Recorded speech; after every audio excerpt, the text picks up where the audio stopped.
Hello, so I have for you a tag video today. This is the clean slate tag.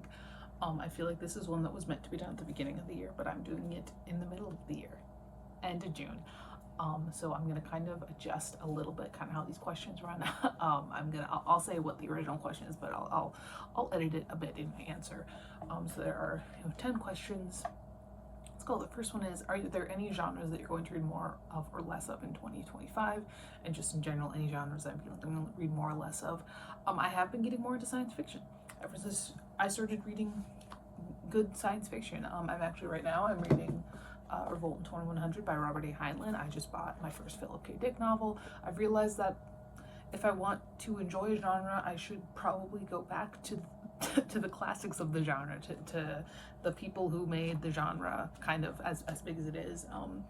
I never really had to do that with my favorite genres like horror, just because that's what I grew up in. But yeah, science fiction in general. Are there any books that you've read recently that changed or challenged some of your own philosophies and beliefs? I'm not sure.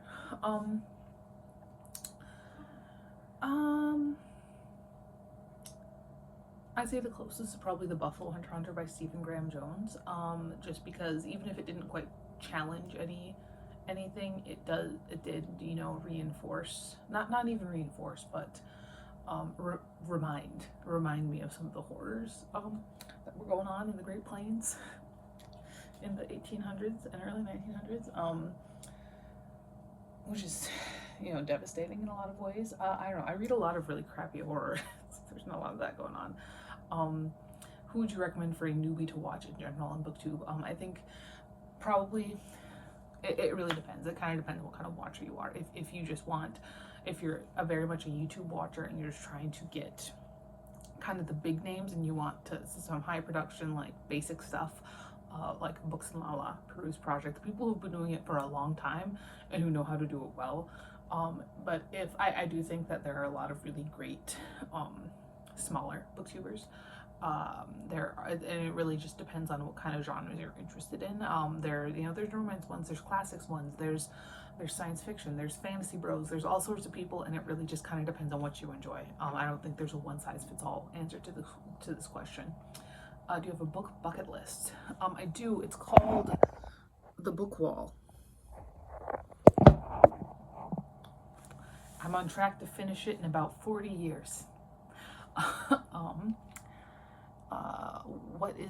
What is about BookTube that has surprised you the most? I don't know. Maybe the fact that I'm still doing it. For those of you who don't know, I used to have a different channel. I started in like 2014. But the email address that was attached to that account went defunct. And the channel just kind of got deleted based off of that. So I started this new one. And the fact that I've been doing this since I was a senior in high school, and now I am turning 28 in less than a month, and I'm in grad school and stuff like that, is insane to me. So I guess that's probably it. What are some of your goals? Doesn't have to be BookTube.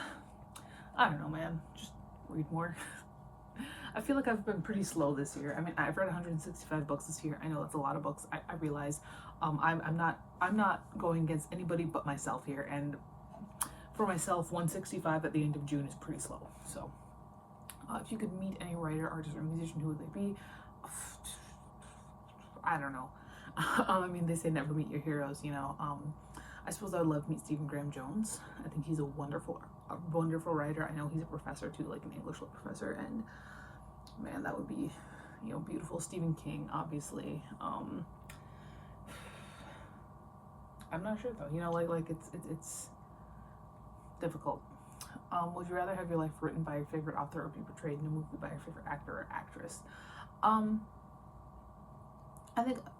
think I would honestly prefer a movie, because I think writing implies writing's a bit more personal, I think. And also my favorite author is Bret Easton Ellis, and I'm not sure how that will go. What are some of the challenges you have overcome or would like to improve in regards to your channel?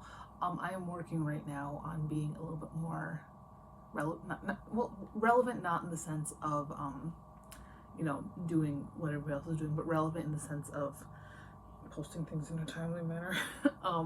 So you may have noticed, like, I'm posting a ton right now because I have a backlog of so many videos on my computer, and I'm running out of space on my computer, which is the reason I started doing this. But then I realized, like, you know, like, if I'm posting so much of these, and then I can maybe get to a point where things are a little bit more timely when I'm posting them. That's kind of my main goal here, because I have, you know, I have vlogs from a fucking year ago that have yet to be posted, so that's kind of my goal there.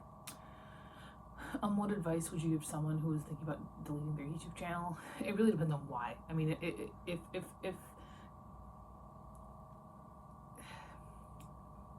it's they're one of your general younger Zers or alphas who thinks that YouTube is gonna make them a ton of money and they realize it's not and they want to delete, maybe you should delete your YouTube channel. But if you're just feeling a little bit discouraged, you have to kind of remember why you're doing this in the first place. I mean, if it's a thing where it's just a place to talk, a place to vent, a place to maybe connect to like-minded people, that's different than if you're just trying to make a bunch of money off of it. And I think people can kind of tell when you're not being genuine in that way. So yeah, there's that. That's everything. I'll talk to you later, and goodbye.